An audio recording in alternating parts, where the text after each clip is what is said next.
I just finished announcing them as Constructors Champions. The tone alone is all I needed to hear. Well, congratulations, Catherine. Thank you so much. A double win for Red Bull.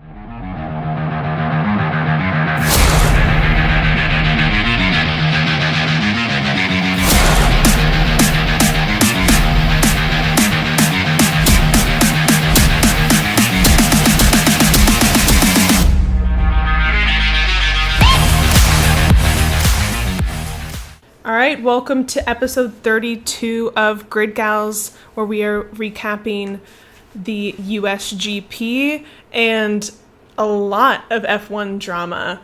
And this episode actually had to be broken up into two parts to make sure we could get all the time with the gals. So Jack and I are going to talk F1 drama, and then you'll hear me and Mary give a full race recap. Yeah, the F1 drama mill is popping off this week. I feel like couple of different hot topics to discuss. I know. Where do you want to start? I feel like there's a lot of stuff that happened in Austin that's kind of rolled over into this next week. And then there's a lot of things with the drivers and the teams. COTA in general, I feel like everyone got a little weird. So, when you go to Texas, shit happens, Yeah, I mean, like, Albon went blonde. I don't know if you saw that. I did, and I don't know if it's the look. See, I think he looks better blonde. Then the red, well, the red was really bad. Yeah, the red was just, I don't think, also colored properly. Yeah, I feel like he would be, I feel like the brunette is the way to go, though, still. The blonde, I don't know, it's not doing it for me. I'm vibing with it. Also, okay, what I was not vibing with, though, was did you see the hats that they made the Ferrari guys wear?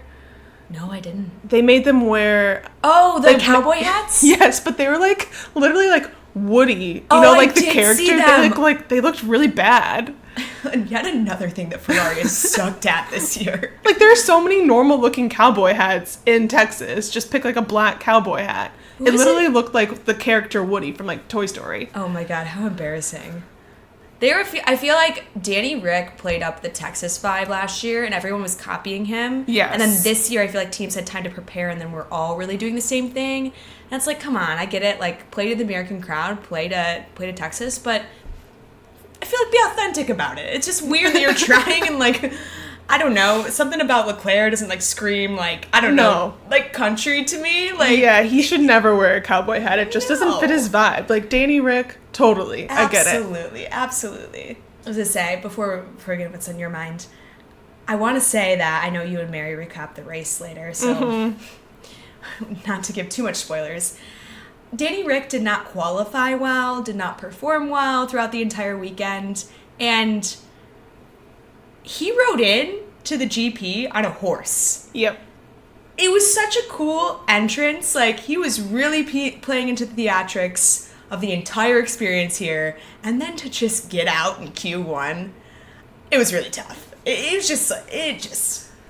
kind of getting to the point where everyone was pissed off. I was wondering if you had a chance to ever watch the race or qualifying, because I knew you were busy, but yeah, it was not a great performance, especially with how he started. Yeah, no, it's like, dude, if you're going to ride in on a horse, you better deliver. Like, you can't get out in Q1. Literally lacking horsepower. Wow, Catherine, that was a good one. Well, speaking of your guy, Danny Rick, the other rumor around the circuit is that he will be the reserve driver for Red Bull next year. How the mighty have fallen. What? This is the most exciting thing. Jack, I've been dying for it. Your dream of Danny Rick returning to the Red Bull seat is finally potentially happening. It's the only time he was ever successful. True. I feel like his driving style, and he said this in interviews, I mean, he just hasn't adapted to, he didn't adapt to the Renault car well, he didn't adapt to the McLaren well, even before the changes. It just didn't suit him as a driver, and so, yeah, maybe it is a good choice going back to Red Bull. Maybe it'll pay off. Does this mean I have to become a Red Bull fan? Then when I'm ganging up on Mary all the time, she's going to feel outnumbered. Oh, sorry, like I felt all year?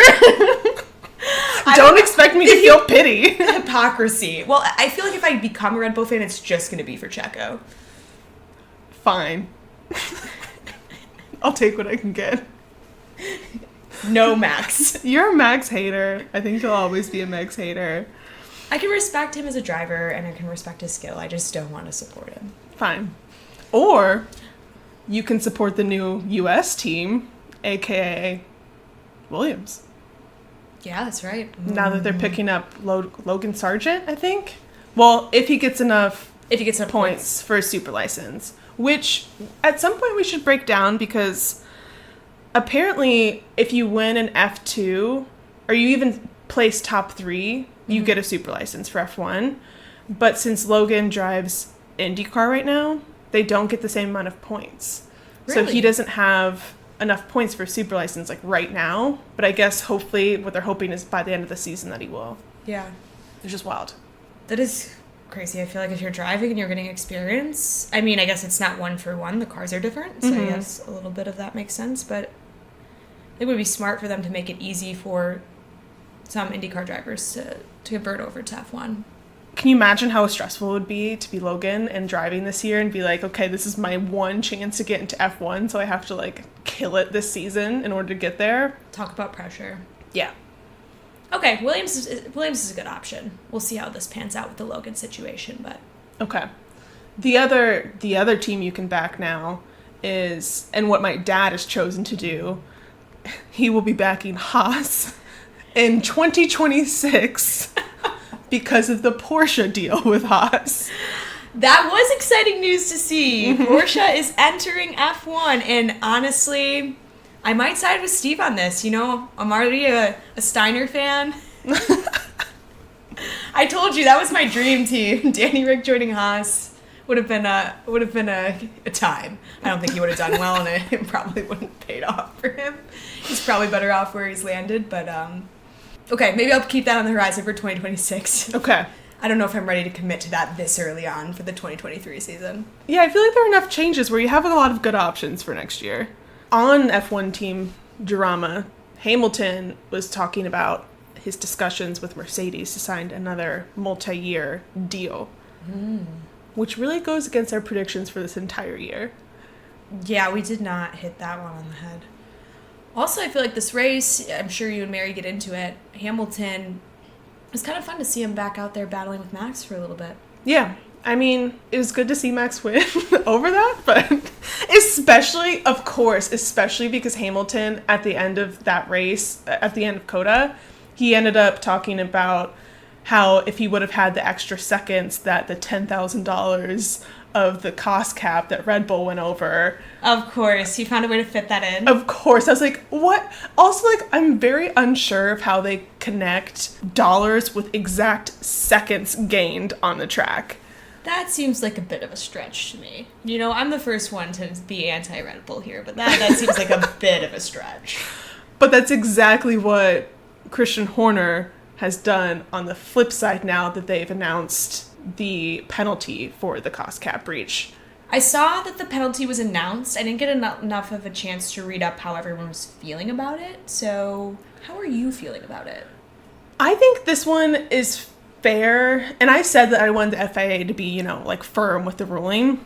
So it's a $7 million penalty and a 10% reduction for Red Bull's aerodynamic testing for next year.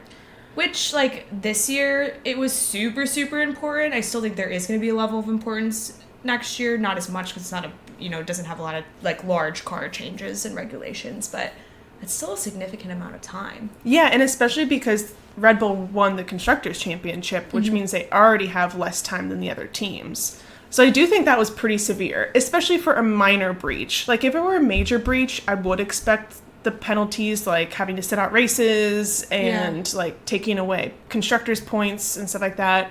But for a minor, I feel like that was pretty fair. I feel like they came out firm. Of course, like Toto wasn't happy with it, and Christian thinks it's way too much, and he even calculated how many seconds they're going to lose next year because of this penalty. I agree. I think that's a little far-fetched. I think of all things that I heard were being considered, I think this is pretty fair. We'll see how it shakes out for next year, but I feel like people are going to want blood if Red Bull is doing as good. So right now it just feels like they are at a different level than the rest of the teams, and you know, some of that could be contributed to the extra money. A lot of it's probably just contributed to they've they've been a high-performing team for a while now. But, I feel like if there's still a huge gap in performance, I think people are going to be like, oh my gosh, the FIA was not harsh enough on them. Yeah. But the thing is, like, even looking at what they overspent, it was $2.2 million US dollars. And it was stuff for, like, catering and, like, a tax thing. Do you really think that it was that? I feel like they were doing some creative accounting. I feel like everyone was doing creative accounting to get under budget. I think that they are, like, probably being called out for it, but, like... But those were the things that the FIA picked out as, like, they needed to be included under the budget that weren't. And so that's how they got it. It was, like, a tax issue, a portion of catering, and then one of the engineers, I guess, that they hired back mid-year, they didn't include him because he wasn't included at the very beginning or something like that. Gotcha. So I'm like, does your catering really one-for-one calculate into seconds gained on a racetrack? Well, if they took out the catering because they wanted to include obviously all the money they're spending on the cars, and then another team is not doing that, then yeah, I'm sure overall they spent more money on that at the end of the day. But I hear ya. That hopefully will be the end of this cost cap drama, because I feel like it's really just dragged on. Oh, it's not going to be. You're going to hear about it for like a couple of years, I bet. Oh, God. So sorry. At least that World Championship win for the driver and the Constructors' Cup win will help you sleep a little better at night. Which, okay, you haven't heard, but when Mary and I recorded, she, like, begrudgingly announced that Red Bull was the Constructors' Champion. And I was like, what? Like, why are you guys such haters? I'm so sad I wasn't there for that. I would just definitely piled on. I was like, this is really exciting just for the sport in general that Mercedes is finally not winning the Constructors. I do think it's exciting that Mercedes didn't win again. I get why Toto and them are a little upset, but I also just didn't want it to be Red Bull. Selfishly, I wanted it to be Ferrari or McLaren. You can't pick both teams, Let me have this, Catherine. Let me have this. Let me have this. You've had it. It's done. Move on. I haven't even had one full day. Okay, well, you can pick a day, we can celebrate, and then we'll move on. You guys make it difficult to enjoy winning this much. All my Red Bull fans, you need to reach out to Catherine. She needs to feel some love, because she just gets hate over here.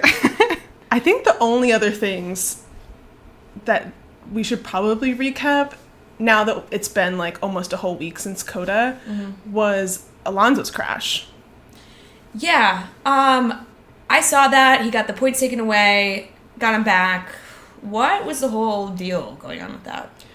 Well, so he got in the accident during the race. It was still like mid-race and kept on driving. And I guess at that point, everyone was like, will he be shown the black and orange flag to come into the pits and fix his car? You know, the same way that we've seen a couple times this season. He was never shown the flag. Did he have anything like visibly... Things were broken off his car, but nothing was like hanging like off. Dangling, or like it didn't look like there was any immediate damage. Yeah. Or any immediate safety issue. Exactly. So he ended up finishing the whole race 7th, and then even the FIA like technical engineer that checks all the cars deemed that the car was fine at the end of the race. Then I guess Haas reported that Alpine should have been shown the black and orange flag. It's funny because it's Haas. Well, I didn't realize this, but Magnussen has been shown the black and orange flag 3 times when he would have been finishing in the points. Really? And so, like, I understand why they're upset. That makes a lot of sense. But also, like, this is why I love bad F1. Everyone's a snitch, you know? Snitches. So, like, they filed a report 24 minutes after they were supposed to. So Alpine was like, 1, it's post-race. Yeah. So the FIA is supposed too late. Yeah, like they should have shown it during the race if they were going to, and then 2, like technically Haas filed this report 24 minutes after they were supposed to. So the FIA, I guess, ruled that Alonso should have been shown the black and orange flag during the race. They dropped him. That was their own fault during the race. So it's like, why are you going to take it away? Like, I get why Haas is pissed. It's not like they showed the black and orange flag and he just ignored it. Right. So I'm like, this is again with the FIA with consistency. You can't just like after the fact because someone complained. Like, is Alonso supposed to read your mind? Yeah. Like, what? But, I mean, he got it back in the end because then Alpine reported it against Haas and they went back and forth. Ended up getting Alonso's place reinstated at the end of the day. I think that's fair. I get why Haas is pissed, and I can understand their side, but this is on the FIA. Like, I know we already did an episode of Sticking It to the Man, but they just need to, like, be consistent. Like, do your job. Wave those flags when you need to. Well, I think that's just about it on the F1 gossip train. All right, since Jack and I have recapped all the F1 drama, I think it's about time that Mary and I did our race recap. Well, let's get into the weekend. Obviously, this is one that we were really excited about. You know, bummed that we weren't personally in COTA this year, but I also kind of feel like we got spoiled, you know, having a race in our home time zone. And I feel like we didn't really take advantage of it, though. I feel like we No. still watched it on delay. Like, We watched both quali and the race on delay, and I actually didn't get anything spoiled for me this time, which is shocking. yep. Did you? Did you have spoilers? I had a race spoiler, but nothing else. Okay. Well, I feel like let's just get into qualifying. And because the way that we saw qualifying play out wasn't actually how the grid started. So I think that's important to note as well. Yeah, there were some penalties this week, which, you know, some of them were definitely, I guess, I don't know if expected is the right word, but anytime it's technical, mechanically related, you're kind of prepped for it. It's still a bummer to see it and see people obviously drop places on the grid, but it's not like a sporting penalty. Right. Do you want to just start from maybe Q1 and then we can talk about the penalties at the end? Yeah. Q1, you know, I don't think there's any big shockers there. We will give a sad little nod to our gal Jack's fave driver, Danny Rick, did get knocked out in Q1, coming in at a disappointing 17th. I was a little surprised by this only because I feel like Daniel is a racer that needs the type of like emotional support. He's more of like he gets too into his head almost. So I was thinking that Austin would be a race that was going to be really good for him because I feel like he'd be in great spirits going into Austin. He's always done well in Austin. He has a lot of fans in Austin. Well, and even like coming into this weekend, I mean, he had probably my favorite paddock entrance of all time. Yeah. You know, he comes in on the horse, he's decked out in the full outfit, he's fully in the zone, like, this is his place. I don't think there's any other driver, considering there's not currently an American driver on the grid. No, the gals mentioned that. We might see one next year, but I feel like he's the closest we have, right? As an American fan base for like a hometown hero. And so it's not his home race, but it feels a little extra disappointing for him to not perform here. Yeah. I would say Q2 wasn't that surprising for me either. I think the big one in Q2 was the fact that Norris almost got knocked out. Yeah. And the only reason he made it through to Q3 was that, I think it was Albon? I think it was Zhou. Or Zhou. Yeah. Had a lap time deleted. Yeah. And that's the only reason Norris made it through. Right. Because it was like right at the very end of the session. And I was going to be surprised to see Norris get dropped in Q2. Yeah, I feel like just the McLarens aren't doing that well this year, so I wasn't too surprised to see him drop. Almost dropped. Yeah. Yeah. Well, you know, at least he made it through, so thank God one of them did. And I think, like, he did all right. Where did he end up? Eighth? Which, you know, not a particularly strong result. And poor Jack, Stroll outqualified Norris. Yeah, I'm kind of glad she's not here for the race recap. This is a tough weekend to be a McLaren fan, and even a tougher week to just be Jack. Yeah, especially tough if Danny Rick is your number one McLaren driver, but... And your number one hated driver is doing better than both your McLarens. Yeah, not great. It was, at least for qualifying, a great weekend to be a Ferrari fan. Sainz getting his third pole. Yep. Leclerc right up there with him in second. You know, without penalties, would have been a front row lockout for Ferrari. Yeah. Knowing that Leclerc was coming in with some penalties just due to, I think, what was it? He replaced his power unit. Yeah. 10 places. So knocked down to 12th. But, you know, looking really, really strong. Right. During qualifying. Sure. And then Checo was up in fourth, and he also took a grid penalty for, I think, a couple different engine parts. Ended up starting ninth on the grid. So that ended up having the starting grid be Sainz, Verstappen, Hamilton? Yeah. Because the Mercedes qualified 5th and 6th, Hamilton just ahead of Russell. Mm-hmm. But then, yes, both Ferrari and Red Bull taking a penalty. Do we want to read the results to start out with? Yeah. Okay. I mean, because I don't even know really where to start with the race. I kind of want to start at lap 1, so I feel like the race results have to be read first. Yeah. Because this was definitely, So, starting with the 3 DNFs we saw in Austin. First was Carlos Sainz. Tough. There. We'll get to that one. Then followed by Valtteri Bottas, who did bring out a safety car throughout the race. And then immediately on the restart, we had another incident bringing out another safety car with Lance Stroll rounding out our 3rd DNF. In 17th place, we had Latifi. In 16th, we had Daniel Ricciardo. In 15th, Fernando Alonso, which is actually pretty impressive, and we will get to that. Oh my god, yeah. In 14th, Mick Schumacher. In 13th, Pierre Gasly. In 12th, we had Alex Albon. In 11th, Zhou Guanyu. And then for points, in 10th place, we had Esteban Ocon. In 9th, we had Yuki Tsunoda. In 8th, Kevin Magnussen. In 7th, Sebastian Vettel. In 6th, Lando Norris. In 5th, George Russell. In 4th, Checo Perez. And for our podium finishers, 3rd place, we did have Charles Leclerc with Ferrari. In 2nd place, Lewis Hamilton with Mercedes. And our winner, the 2nd-time world champion, Max Verstappen.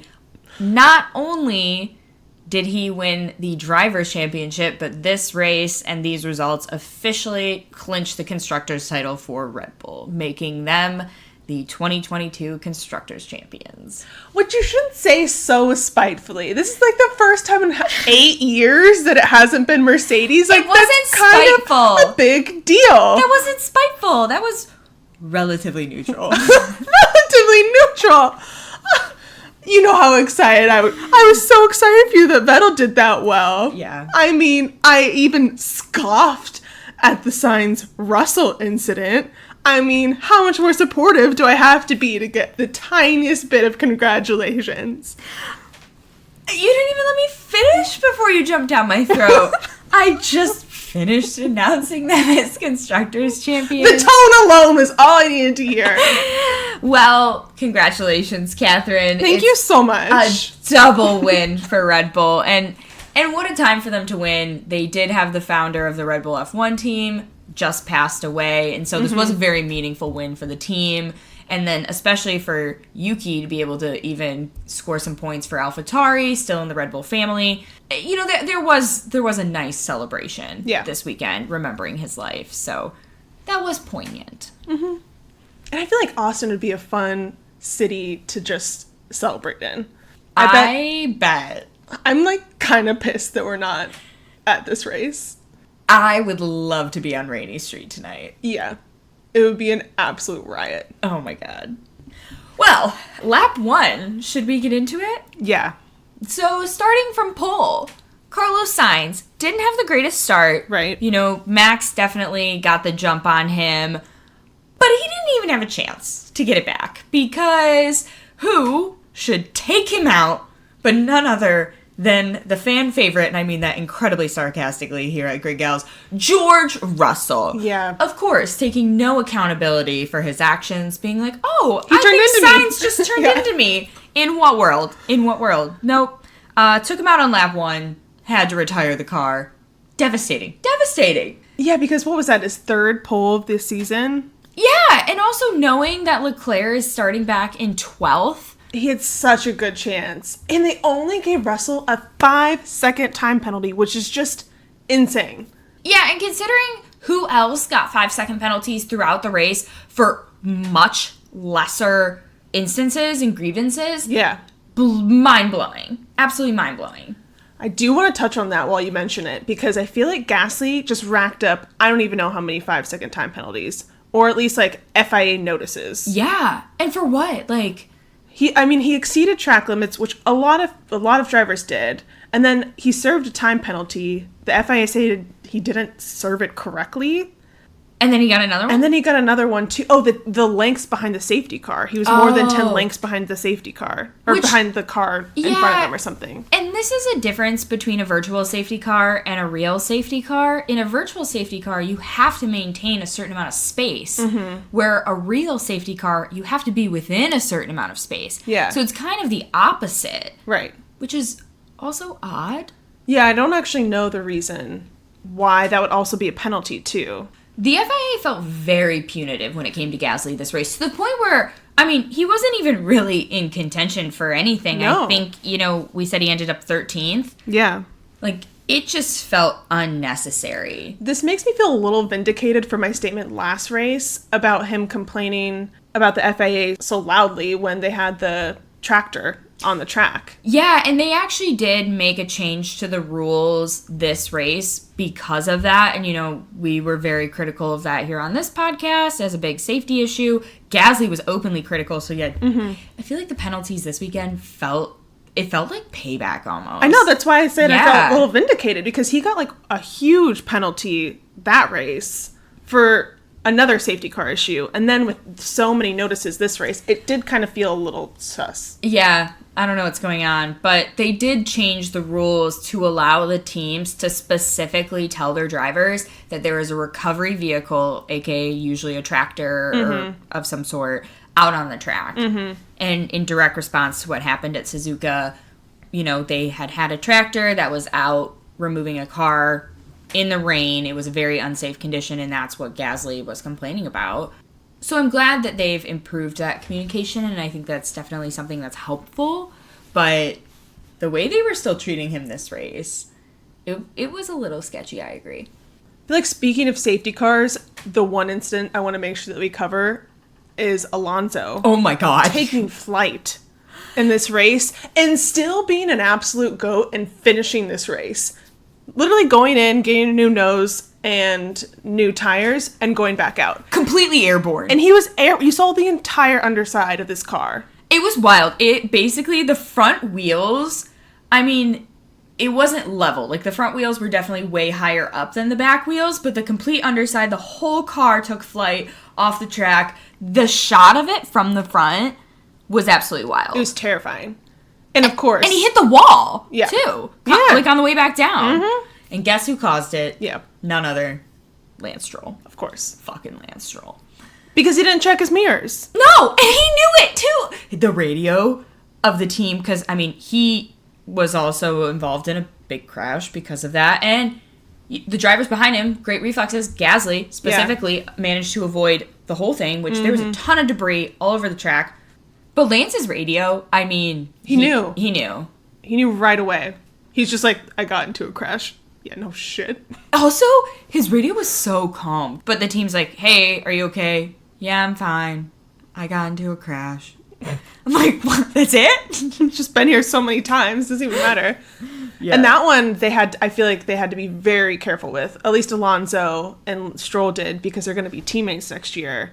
And so I think they had to be pretty PC on the radios with that incident. Yeah, because normally Alonso, especially if somebody... where it was so blatant. It was so blatantly not his fault. Someone hit him. Stroll even admitted it clearly in the immediate aftermath. Alonso was very constrained on the radio. And that's not super characteristic of him. No, because he was already shit-talking Hamilton during, I think he was even practice, about Hamilton not checking his mirrors. So I'm sure he has something to say behind closed doors. But the fact that he not only finished the race, but also still finished ahead of two other drivers. That, I mean, I love Alonso. I really do. Oh, yeah. I'm glad he's sticking with the sport. For sure. And he's so fun to watch because even if he's not in a top car, he pulls off crazy shit like this. Yeah, and he's racing as if he is in a top car. Truly, like, the more I watch, the more and more respect I gain for him. And I definitely one of my faves. Especially now that Seb's retiring. Oh, yeah. It might be Alonso. Just love my old nearing retirement guys, apparently. Catherine goes for the young, fresh talent. I'm like, who's still sticking around? Love a good underdog. I don't really know that he's an underdog. No, I feel like he's not. Maybe a little past his prime, but clearly still a lot of dog in the fight. The dog analogies again. Woof. Yeah, I would say the other thing we have to cover is how many atrocious pit stops we had this race. And there were definitely more pit stops than normal. I think a Right. decent amount of teams went for a 3-stopper. I guess that Austin is particularly known for being really hard on tires, and so you saw, 2 and 3 pit stops from most people. But, oh my god, we saw some terrible, terrible stops. Red Bull too, that's extra surprising. Normally they nail it. Yeah, 11 seconds. And when Max was in the lead, I could not believe it. I mean, I was there screaming. And his radio after, it was hilarious. I mean, I respected it, obviously, because I'm a Red Bull fan. But he wasn't, mad. He wasn't, screaming at them. no, I mean, I'm sure part of that, obviously, I know he's so competitive and is clearly angry, but I'm sure having the world championship title already clinched, probably, because I can only imagine if he was still in the running for it, Yeah. even with the lead he had, what kind of stuff we would have heard on the radio. Yeah. Instead, it was just beautiful. Fucking beautiful. Yeah. I mean, he holds his team accountable just like they do for him, so he wasn't holding back. I mean, maybe he cared a little bit less because he already has the championship, but... Well, and even his engineer was like, all right, okay, yep. Copy, head down. Yeah. Just go fix it. Well, they go, you have plenty of time to make that up. And he's like, yes, I know. Yeah. I'm well aware. He said something like that. I was like... Yeah, you don't have to tell me that. Yeah. Yeah, it was definitely... There's some sass. Some tension there. But pulled it out in the end. I mean, a good recovery. Yeah, and it made, he actually ended up coming out behind Leclerc. Mm-hmm. Leclerc just barely pulled in front of him in the pits. Mm-hmm. And so the battle between him and Leclerc then, that was fun to watch. That was a really good one. Yeah, some really good back and forth. The Hamilton battle with Verstappen was good as well. The other pit stop. Oh. So at one point, and, as people are pitting, someone else is going to take the lead, right? It doesn't necessarily mean they're winning the race. Mm-hmm. They just happen to be out in front. But it felt so good to see Seb up there. Yeah. Watching Vettel lead a race, especially in his last season, okay, I know it's not really him winning, but atrocious pit stop from Aston Martin. Yeah. Almost 17 seconds. 17!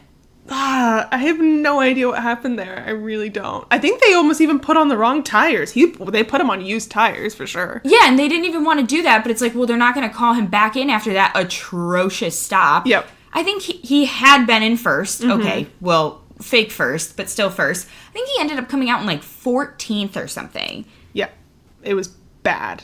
Yeah, and so then he's crawling all the way back up the grid to even score points, which he did. Which he did. He did a great job. I think, being that far up the grid kind of gave him a little bit more enthusiasm or something, and he pulled out really well. Definitely, but wow, that's tough. Yeah. That was a tough one. I don't know if anybody else had particularly atrocious ones. I think 11 and, 17 kind of take the cake. But there were some other teams that were just looking a little slow. I think we saw some 4s and 5s. Mm-hmm. Shockingly not Ferrari. They actually, they did well for Leclerc. Yeah. And he recovered, again, started the race in 12th, ended in 3rd, had some great battles with Verstappen along the way. Overall, and to be fair, the whole Sainz incident, not his fault at all. Right. Again, nothing was actually Ferrari's fault this time. They had a great qualifying, and all things considered, a pretty good race result. So, I just wish that George Russell had actually gotten a real penalty instead of 5 seconds. I know. I was just about to say, when you were talking about Leclerc, I was like, literally anything to keep Russell off the podium after all that, too. Because he was close still. He ended up in 5th. Mm-hmm. He made up all 5 seconds easily. 5 seconds was not enough. I feel like that's not fair. No, and I mean, it was clearly his fault. I think maybe the only reason they just did 5 is lap 1. Yeah. I feel like anything on lap 1, they're way more lenient. That's true. But Hammy was up there, and for a minute, it looked like Hamilton might have taken the win. Yeah, because Max got it back within the last 10 laps, because he had to make up that pit stop pretty late in the race and ended up being able to get it within the last 10 laps he had to get it back from I think he Hamilton. finally passed Hamilton with like 5 laps to go or something. Yeah, it was definitely one where you're like, I was a little nervous. you kind of knew he was going to do it, but you didn't like for sure know. It was still exciting to watch. Yeah. Oh, and then Hamilton was playing the whole track limits game.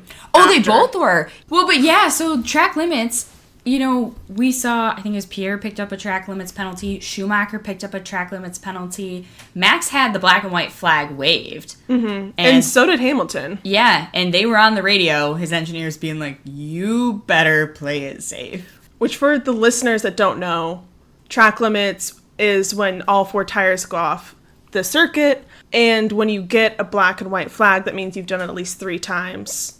And so if you do it one more time, then you get a penalty.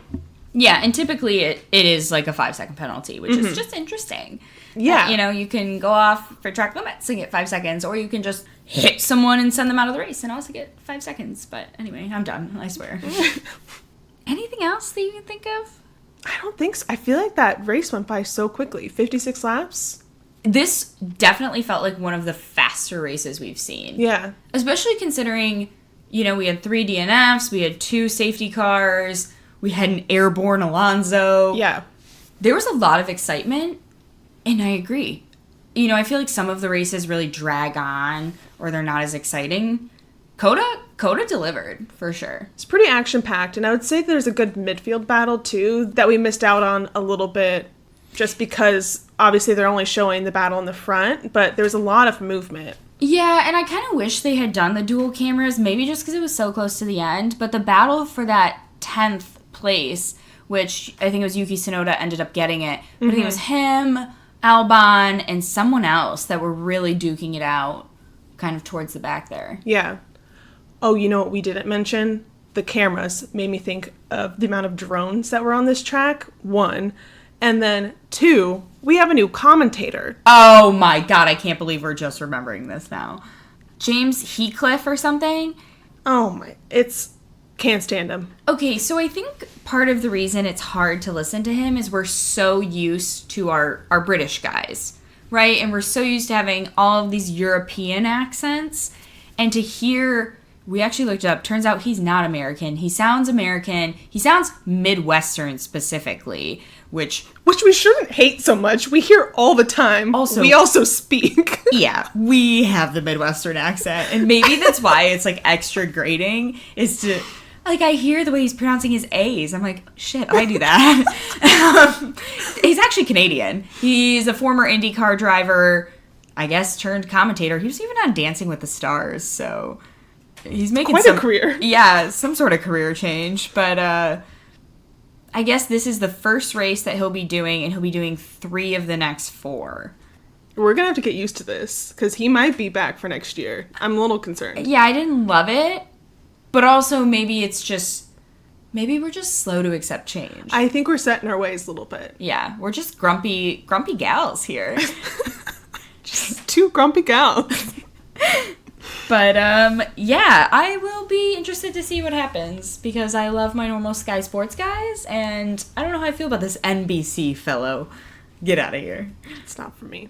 So if you've liked what you've heard so far, you can visit our website, gridgals.com. We have links to all of our socials, and make sure you like and subscribe wherever you listen to podcasts.